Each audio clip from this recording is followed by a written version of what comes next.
La cosa que si es mayor de 45, dice, acá no hay duda, esta es una tormenta tiroidea. Menos de 25 es probable. Cuando tienen duda pueden aplicar esto. Pero lo más importante es que los principales parámetros para tipificar a un paciente con crisis tirotóxica no es la temperatura, ¿sí? La frecuencia cardíaca, si hay o no fibrilación auricular, si hay falla congestiva, si hay disfunción hepática, si hay alteración del sistema nervioso o si hay o no un elemento precipitante. La famosa escala de Ward-Jacob. Bien. Es como la escala de Glasgow, ¿no es cierto? Son 3 parámetros, acá hay 6 parámetros. Que hay hipotiroidismo es todo lo contrario, ¿sí? Ya saben ustedes, ¿sí? Dentro de las causas están los procesos autoinmunes, cuando es primario, cuando se lesiona la glándula, iatrogénico, exceso de yodo radioactivo, la tiroidectomía, radioterapias y los antitiroideos. Y el secundario es cuando la lesión está arriba, ¿no es cierto?, en la hipófisis, y ahí está, producto del síndrome de Sheehan, puede lesionar la tiroides. La neoplasia, cirugía, radioterapia de la glándula pituitaria. Y puede ser terciario cuando la lesión está ya arriba, ¿no es cierto?, en el hipotálamo. ¿Sí? Muy bien. Esto es interesante, esto es importante que ustedes lo sepan, cómo se comportan las hormonas. En un paciente normal, la TSH está dentro de sus valores normales, digamos así. Cuando hay hipertiroidismo, la TSH baja y la T4 libre es la que se eleva. En el hipotiroidismo primario, la que es todo lo contrario, la TSH se eleva y la T4 baja. Pero cuando tenemos un hipotiroidismo secundario o terciario, es decir, cuando la lesión está en el hipotálamo o en la pituitaria, miren, el T4 está bajo, pero la TSH puede estar baja. ¿Por qué? Porque no hay producción, no hay hormona liberadora de TSH, entonces nunca va a haber TSH en el hipotiroidismo secundario, ¿sí? Pero el T4 es el marcador.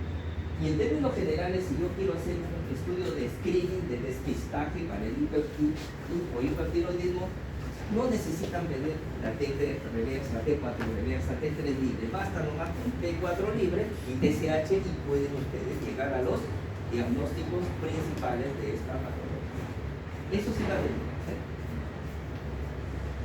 Hay una condición que se llama, acá está, el hipotiroidismo sufrido, ¿sí? Y esto es interesante. A diferencia, ¿no es cierto?, que en el hipotiroidismo la TSH está alta y la T4 baja, en el subclínico la TSH está elevada levemente, pero la T4 todavía es normal, ¿sí? Pero ¿qué significa tener un hipotiroidismo subclínico? Para algunos es simplemente el momento en el cual tú lo estás diagnosticando, porque después ese paciente va a ir a hacer hipotiroidismo, ¿sí se entiende? Lo agarraste en una etapa muy temprana y le llaman a eso subclínico.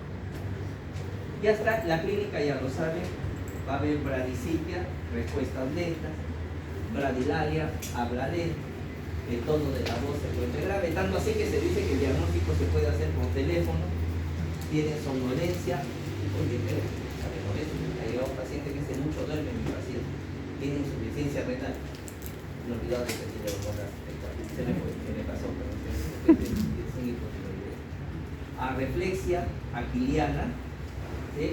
Sobre todo en la fase de relajación lenta se llama. Entonces tú le provocas un reflejo, se contrae y lentamente se relaja. Y dice que es el sello distintivo. Siempre hay que buscar calambres, hipertrofias musculares. En casos graves puede aparecer hasta ataxia cerebelosa. En la piel se vuelve seca, ¿sí? Las uñas crecen muy lentas, las heridas demoran en sí. Hay intolerancia al frío, tiene una fase apática, lo que les decía, miren la cara, insuflada, la cara de oso, le dicen en India se usa acá. La piel puede ser un poco amarillenta, abotanada, ¿no es cierto? Puede haber mixedema periorbitario, caída de la cola de las cejas, eso es lo que habíamos dicho, es el famoso mixedema, ¿no es cierto? Ya. Como malarosis, ¿no es cierto? La famosa malarosis. Cardiovascular, bradicardia sinusal, los ruidos cardíacos son menos intensos, ¿sí? Hay cardiomegalia, puede haber derrame pericárdico, Hipertensión, tanto en hipo como en hipertiroidismo puede presentarse hipertensión arterial, por si acaso, creo que les dije la vez pasada, mayor incidencia de hipercolesterolemia y puede aparecer en angina pectoris, angina del pecho en estos pacientes. Entonces, muchas de estas, tanto en el hipo como en el hipotiroidismo puede haber bocio, ¿no es cierto? Entonces, el bocio, ¿qué cosa es bocio? Todo crecimiento anormal de la glándula, y ahí está la clasificación. Grado A, no se palpa, ni se ve, ¿no es cierto? Grado 0B, se palpa con facilidad, pero no se ve. Grado 1, se detecta fácilmente a la palpación. 2, es tanto se palpa y se ve con el cuello en hiperextensión. 3, el cuello es normal. Y 4, cuando el bocio lo ves a distancia. Ya es una clasificación. Y hay diferentes características de los bocios. Lo más importante de todo es la consistencia. Ojo, si el bocio tiene una consistencia leñosa, piense en cáncer. Si el bocio tiene, es sensible, es dolorosa, piensen en una tiroiditis. Si el bocio, ¿no es cierto?, es fijo, piensen en un cáncer. Muy bien, ese es tal vez lo más importante, ¿verdad? Y en el nodular, la consistencia aumentada, pero encuentran nódulos. Ese es el tipo. Algunas características y las principales causas puede ser la pérdida de yodo o el exceso de yodo, ¿no es cierto? Hace que el bocio se estimule, crezca. Algunos fármacos hay que tener en cuenta, de algunas enfermedades infiltrativas, tumores, tiroiditis, embarazo puede hacer. La causa más frecuente de bocio endémico sigue siendo déficit de yodo. ¿Sí? Todavía hay zonas en el mundo en el cual no hay, con esta crisis, en el año 2000, la Organización Panamericana de la Salud y Estados Unidos dieron 5 centavos de dólar, y con eso yodaron todas las sangre de todo el mundo, con 5 centavos de dólar.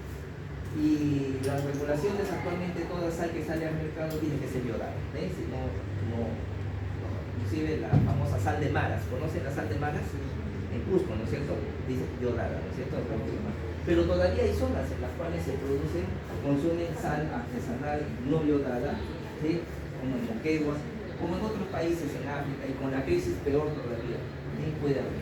Entonces, sin embargo, otras, hay la tiroiditis de Hashimoto, Graves, el bocio congénito, las neoplasias, las tiroiditis, reacciones adversas a terapias también pueden ser causa de bocio. Entonces, el bocio se presenta tanto en hipo como en hipertiroidismo, y también cuidado con cáncer. Y cáncer de tiroides, ya hemos dicho, es un bocio de rápido crecimiento, ¿sí? A veces alcanza hasta los oídos, puede haber ronquera, problemas de deglución, dificultad para respirar, tos constante, ¿no es cierto? Y ahí están los principales. Lo importante, por suerte, en términos generales, la expectativa de vida a los 5 años es casi del 100%. Pero aquí está el papilar, el 70 al 80%, que es el menos agresivo. El folicular, es más agresivo. El medular, de células no tiroideas, ¿no es cierto? Y el anaplásico es de la forma más peligrosa, pero por suerte representa solamente el 2%. Entonces, esto sí, aprendan estas características para que le puedan conversar a sus pacientes. Y existe esta clasificación, la clasificación de Bethesda, ¿sí? Una vez que le hacen una biopsia por aspiración, entonces apareció esta clasificación de Bethesda para decir, ¿no es cierto? El patólogo te informa Bethesda 4, Bethesda 3, tienes que saber eso, ¿no? Entonces, 1, material insuficiente, tienes que poner eso. 2, benigno, ese sí es. 3, atípico, ¿no es cierto? O puede haber duda, entonces repetir. El 4, una neoplasia folicular, 4 ya es cáncer, pero no dice si es benigno o maligno. 5, sospecha de malignidad, recomiendan la lobectomía en ambos casos. ¿A partir de cuándo? ¿Sí? 4, 5 y 6 definitivamente son malignos. Entonces, Cuando vean un Bethesda, dice doctora, tengo Bethesda 4, 5, 6, ya vieron, lobectomía, tiroidectomía, ¿no es cierto? Ya vieron, a partir de 4 ya es malo, ¿sí? Mejor opérate, dice. 3, seguimiento atipia indeterminado, no dice hay que observar que hay que seguir haciendo tus controles, ¿sí? Entonces del 1 al 3 no pasa nada, a partir del Bethesda 4 es malo. Y para todos el tratamiento ya es igual, mejor. La paratormonal, sigamos con la paratormonal, vamos a acabar ya, falta poco, 50. Es la que regula el calcio, ¿eh? Muy bien. El problema de las paratiroides, ¿no es cierto?, son 4 glándulas que están inmersas en la grasa subcutánea y es difícil de diferenciar. Así que la principal causa de hipoparatiroidismo es aquellos pacientes que van a una tiroidectomía, en la cual se lleva la grasa, ¿no es cierto?, y se llevan las glándulas paratiroides. Entonces, la hipocalcemia es el regulador del calcio en nuestro organismo. Muy bien, hablemos de un hiperparatiroidismo. Hay una secreción excesiva de PTH a partir de la glándula paratiroides y puede ser primario, secundario o terciario. Miren, en el primario, usualmente, ¿no es cierto?, se debe a un adenoma, ¿no es cierto?, que secreta hormona paratiroidea y estos pacientes van a tener, ¿qué cosa? Hipercalcemia, ¿no es cierto? Este es más frecuente en el sexo masculino, femenino, con una relación. Luego tienen el hiperparatiroidismo secundario, ¿sí? Esto, ¿sí?, se debe a una respuesta a la hipocalcemia. ¿Se acuerdan en qué enfermedad había hiperparatiroidismo secundario? En el cual el nivel de calcio está bajo y esto estimula la paratiroides. ¿Eh? La única que te produce hipocalcemia. ¿Qué enfermedad renal? La insuficiencia renal. En la insuficiencia renal crónica, ¿qué cosa hay? Hipocalcemia. Esa hipocalcemia, ¿qué hace? Estimula la paratiroides y entonces aparece el hiperparatiroidismo secundario para compensar los niveles de calcio. Y el hiperparatiroidismo terciario es un paciente que tuvo hiperparatiroidismo secundario y se volvió autónomo la glándula, ¿sí? Es algo muy curioso, no sabe todavía por qué, pero existe. En la etiología, en el hiperparatiroidismo primario, el adenoma. En el secundario, insuficiencia renal crónica, ¿sí? El terciario ya es uno que se vuelve autónomo. ¿Y cuáles son las manifestaciones clínicas del hiperparatiroidismo? ¿Sí? 1. Exceso de calcio, hay nefrolitiasis, depósitos de calcio, ¿sí? Nefrocalcinosis, ¿sí?, por precipitación de oxalato y fosfato cálcico, ¿sí? Manifestaciones óseas, osteitis, fibrosis quística, ¿sí?, desmineralización, ¿sí?, erosión de la cortical, ¿sí?, que se conoce con el nombre de resorción subperióstica. Entonces ahí ven los cálculos, ¿sí?, los quistes óseos en el hiperparatiroidismo, las lesiones quísticas óseas, ¿sí? En la hipercalcemia puede también haber astenia y fatiga, que son manifestaciones clínicas en la forma primaria. La hipercalcemia lleva a trastornos psiquiátricos de confusión, irritabilidad emocional, depresión, psicosis, estupor, anorexia, náuseas, vómitos dentro de los trastornos gastrointestinales. El exceso de calcio estimula la secreción de gastrina y ácido y puede ser, ¿no es cierto?, precipitar la formación de úlceras pépticas por hipercalcemia. Trastornos cardiovasculares, hipertensión hasta en el 50%.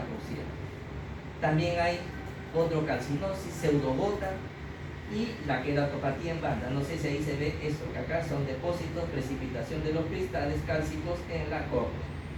En el secundario hay dolor óseo, calcificaciones ectópicas, prurito y habíamos dicho una forma de osteoporosis, osteopenia, osteoporosis y alteración de la matriz orgánica conocida como la osteodistrofia renal, en que hay pérdida de las trabéculas óseas por estimulación de los osteoclastos a la paratormona. Al mismo tiempo hay osteomalacia, entonces la osteodistrofia renal es una mezcla de osteomalacia y osteoporosis, que finalmente es una condición secundaria o constituye un factor de riesgo para las fracturas espontáneas. Otras manifestaciones: hipertensión, depósitos extraóseos en partes blandas de calcio. Ahí ven ustedes depósito de calcio en partes blandas, ¿sí? Ven ustedes la osteodistrofia renal. Y en el hipoparatiroidismo es todo lo contrario, pues hay problemas con el calcio y aparecen algunos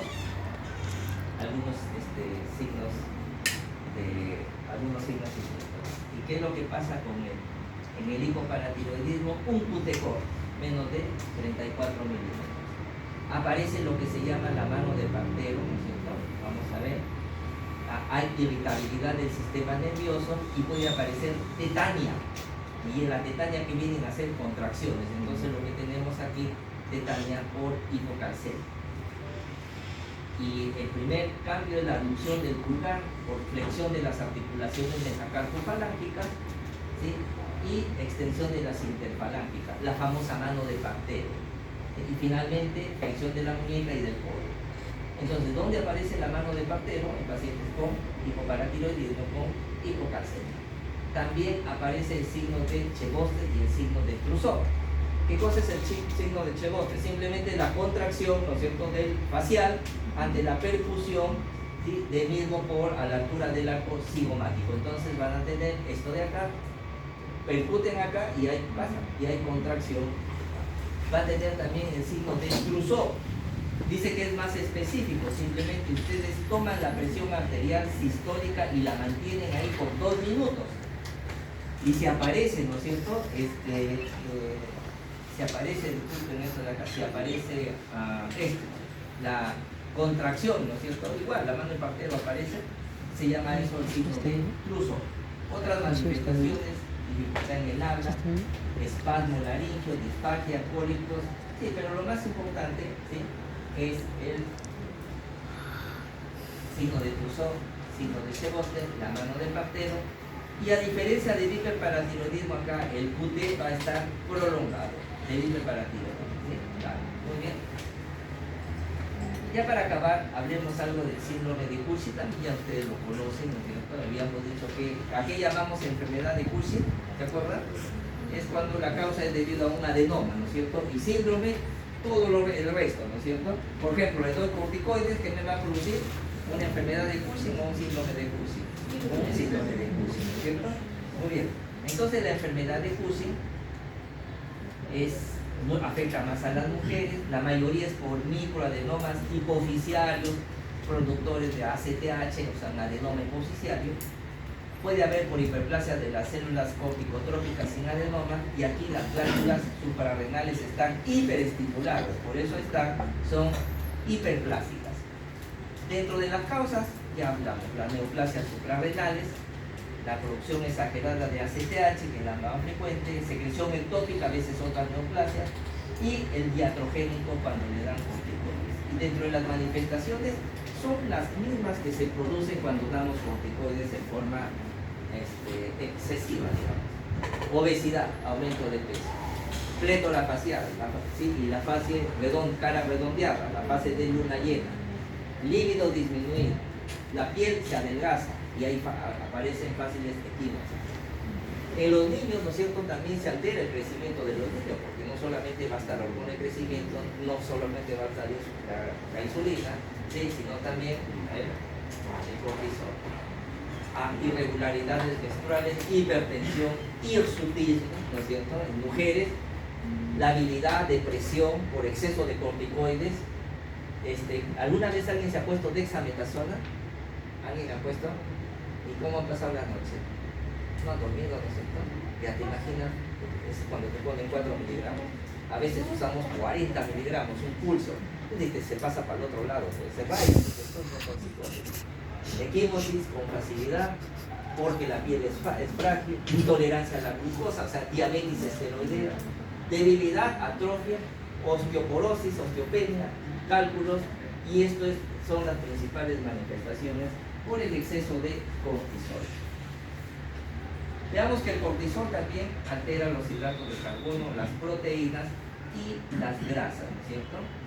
Aparecen en Cushing las llamadas estrías, ¿sí?, que es fáciles de reconocer. Bien, ya hemos revisado el síndrome de Addison, el síndrome de Cushing, y hay unos pequeños, el síndrome suprarrenogenital, que tiene que ver con las hormonas androgénicas en la mujer y en el hombre cuando hay exceso. Habíamos visto cuando hay defectos, ¿no es cierto? Entonces en el hombre hay un rápido desarrollo, apetito sexual, y la testosterona puede enmascarar el diagnóstico.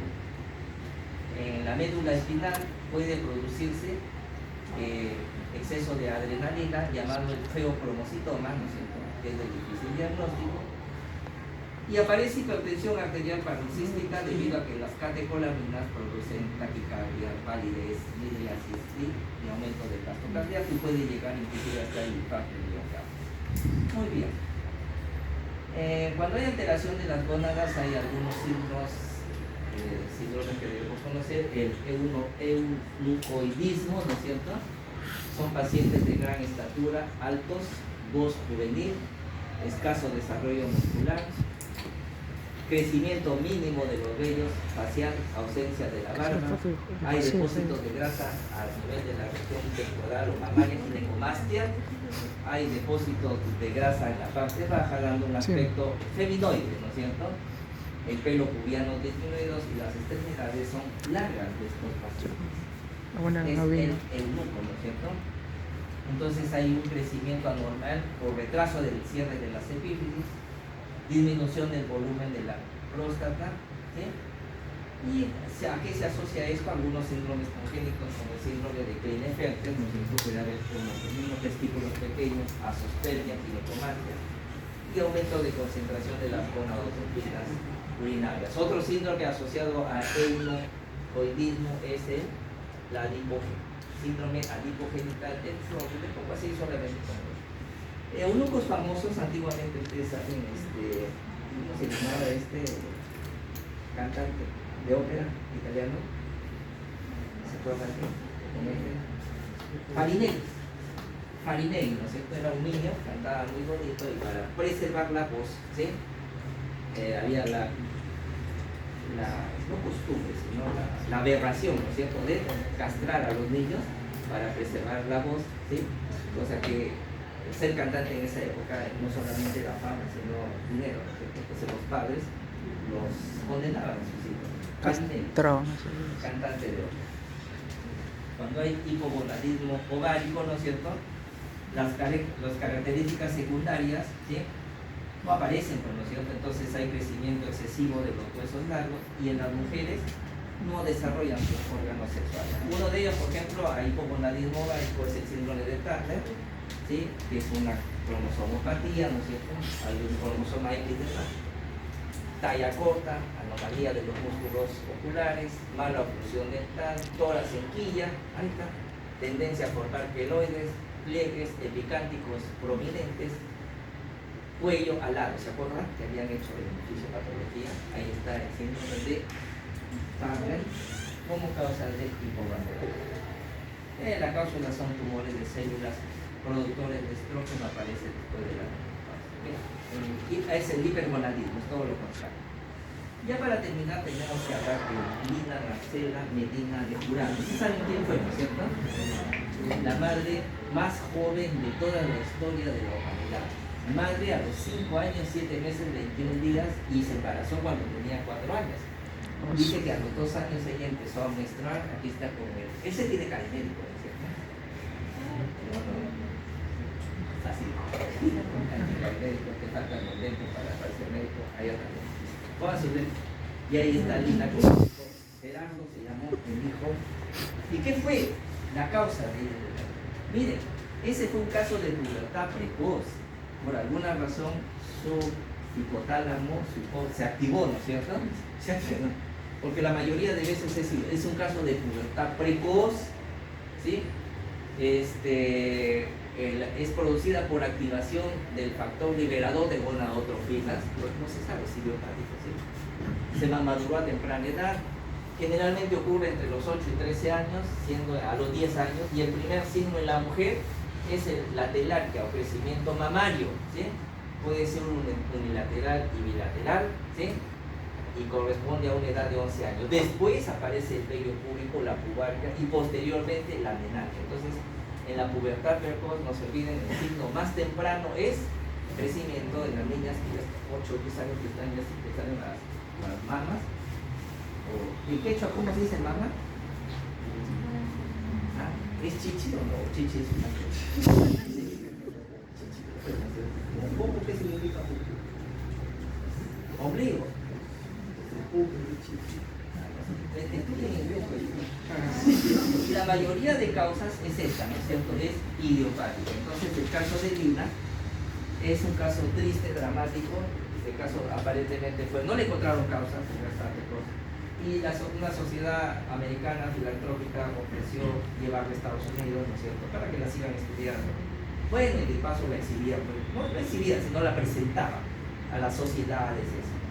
Y dicen que el gobierno peruano se opuso porque consideró que la iglesia también, que era un caso de, como que maltrato, ¿no es cierto? Y la condenaron a ser vendedora de comida en la parada, ¿sí? Y el hijo, cargador, ¿sí? Lo condenaron, porque si no tuviera su vida, sería otra persona, ¿no es cierto? Condenaron el hijo, después se casó ella, tuvo otro hijo, ya murió, y el hijo murió a los 40, 45 años de tuberculosis. Y esa fue la historia de de Yankees, de Interior, ¿no es cierto?, que dio a luz. Muy bien, un descanso, porque el otro sí es rapidito, lo vamos a hacer. Miren, del 2021, ¿no es cierto?, en América, ¿no es cierto?, teníamos América del Norte, 51 millones de diabéticos. Para el 2045 se estima que va a haber 63, va en aumento. Ninguno de América del Sur, de 32 a 49 millones, en todos los países, ¿sí?, va en aumento. Hasta en China, ¿no es cierto?, que había 206 millones, va para el 2045, ¿sí? Y el 14 de noviembre se celebra el día, ya tiene hasta su día, el día del diabético. Lo más interesante es de que es una condición que se puede prevenir, ¿sí? Y vean, miren esa nota que les he puesto. En 2019, ¿sí?, 1.5 millones de muertes, ¿sí?, y el 48% fue antes de los 70 años a nivel mundial, ¿sí? ¿Qué les parece este dato de acá? Y de estos, 284.000 fue atribuido directamente a la diabetes, y 1,5 millones en pacientes diabéticos con otras comorbilidades. Entonces, así como esto aumenta, esto también puede disminuir, por eso es que se dice que es una condición prevenible. El órgano responsable es el páncreas, ¿no es cierto? ¿Y quiénes producen la insulina? Las células beta. ¿Cuántas células beta tenemos en el páncreas? 1 millón, ¿no es cierto?, en promedio. Pero existen otras células, las células PP, que producen el péptido pancreático, que son enzimas, ¿no es cierto?, para la digestión. Las células delta, la somatostatina, también producen células alfa, glucagón, y la beta, la insulina. Muy bien. Entonces, seguimos. Ya tiene que ver con el metabolismo de la glucosa, ¿sí? Y depende de la secreción endocrina de los histones de Langerhans, ¿no es cierto? Hay 2 millones de lotes que poseen 4 tipos de células, que las células. Entonces, en la fisiopatología, la insulina no solamente tiene que ver con la glucosa, sino con toda nuestra economía, ¿sí? Con el endotelio, inhibe la agregación plaquetaria, aumenta, ¿no es cierto?, la vasodilatación. Con el hígado aumenta la utilización de glucosa, con el músculo, con el tejido adiposo y otros tejidos más. También tiene que ver con el crecimiento y desarrollo. ¿Cómo es la historia de la secreción de la insulina? Cuando un paciente empieza a hacer diabetes, hay una secreción aumentada compensadora, y a veces estos pacientes aquí normalizan su glucosa, o a veces pueden tener glucosa baja. Mucho cuidado con esos pacientes obesos, que le tomas una glucosa y ¿cuánto tienen de glucosa? 70. Hasta demasiado normal, ¿no es cierto? Entre 70 y 100 es lo normal, y ellos tienen una glucosa normal baja. Cuidado, puede estar en esta fase, ¿sí? Que hay hiperglicemia, pero su organismo secreta más insulina, ¿sí? Después se van agotando, y cuando ya es insuficiente empiezan a presentar elevación de la glucosa. En la etiología es multifactorial, ¿no es cierto? Hay varias teorías, ¿no es cierto?, para esto de acá. Hay muchos procesos patológicos. Bien, y el órgano importante, ¿no es cierto?, es el tejido periférico. Cuando hablamos de tejido periférico estamos hablando de las grasas y la célula muscular. Entonces, para el 2030 se estima, ¿no es cierto?, que va a haber alrededor de 336 millones de diabéticos y sigue creciendo esto de acá. Cuestiones, ¿no es cierto?, no solo genéticas, no solamente inmunológicas, infecciosas, sino por esto, por condiciones extrínsecas, hábitos principalmente sociales y alimenticios. ¿Cómo hacemos el diagnóstico de diabetes? Ustedes ya lo saben acá, entonces pueden utilizar hasta cualquiera de estas tres condiciones. 1, 2 glucosas, ¿no es cierto?, basales, en sangre venosa, más de 126 miligramos por decilitro, ¿sí?, tomados en días diferentes. No dice 2 días, 3 días, no, solo dice días diferentes. Entonces generalmente uno le toma una glucosa, venga la otra semana, vuelve a hacerse en ayunas. Dicho sea de paso, estar en ayunas significa no ingerir comida en las últimas, ¿cuántas horas? 6 a 8 horas. Bien. La segunda es cuando uno le da una carga de glucosa ya medida y le toma la glucosa a las 2 horas, y si es más de 200 es diabetes. Y el tercero, cuando presenta los síntomas clásicos, ya lo saben, poliuria, polidipsia, polifagia, pérdida de peso, y tiene una glucosa en cualquier momento del día más de 200. Cuando la glucosa está acá está el tiempo, ya está entre 100 y 125, a eso se llama glicemia basal o intolerancia de la glucosa en ayunas. Y cuando está entre 140 y 199, luego de un test de estimulación de la glucosa, se llama intolerancia a la glucosa postprandial, ¿sí? Entonces son categorías que se han ido creando, y este es ya lo que les decía, ¿sí? Ya. Normal en ayunos menos de 100, luego de comer a las 2 horas menos de 140, y la hemoglobina glicosilada tiene que ser menos de 5%. Tolerancia a la glucosa anormal en ayunas entre 100 y 125, entre 140 y 199, y la hemoglobina glicosilada de 5.7 y 6.4. ¿Cuándo es diabetes? Más de 126, mayor de 200 a las 2 horas, que se correlaciona con una hemoglobina glicosilada mayor de 6.5. ¿Sí? Muy bien. Entonces, eso es. ¿Cuántos tipos de diabetes existe? Uno tiene la diabetes tipo 1, ¿ya? La llamada antiguamente insulino dependiente, que se presenta principalmente en niños. La diabetes tipo 2, la del adulto.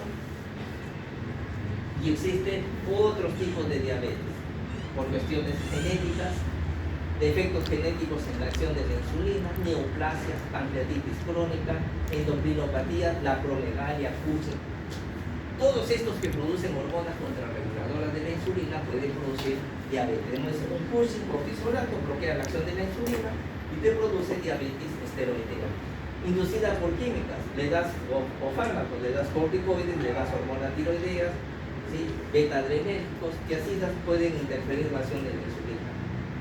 Por infecciones congénitas como el citomegalovirus, perquisición del páncreas, ¿no es cierto?, del niño en etapas tempranas, forma rara de diabetes y algunos síndromes genéticos como el Down, porfiria, y la diabetes gestacional, la que se presenta. Y hay un quinto tipo de diabetes, la diabetes asociada a la edad, ¿sí?, porque cada vez nuestra población es más vieja, el páncreas deja de funcionar por el fenómeno de apoptosis y hay diabetes. Ahora vemos bastantes adultos mayores diabéticos simplemente porque el páncreas, por este fenómeno de apoptosis, dejó de producir insulina. Y entonces le preguntas a ellos, no hay antecedentes de diabetes en la familia, nada, solamente la edad. Y ya está reconocido, ya se está reconocido. La diabetes tipo 1 puede ser de origen inmunológico, anticuerpos que se forman, ¿no es cierto?, contra la célula, los ciclones pancreáticos, o a veces no encuentran causa y es estilográfico. Esta es la diabetes de los niños que vamos a ver sus características, ¿sí? La diabetes tipo 2, caracterizada por una mezcla de insulinoresistencia a nivel de receptores y una deficiencia relativa de insulina, ¿sí? Estos tienen niveles de insulina normal o elevada, ¿no es cierto?, ¿sí?, pero a nivel de receptores es el problema. No hay tendencia a la acidosis, responde a dietas e hipoglicemiantes orales, pero con el tiempo pueden requerir insulina. Por eso que el término insulino dependiente o no insulino dependiente se ha sacado ya como nombre de útil para la clasificación.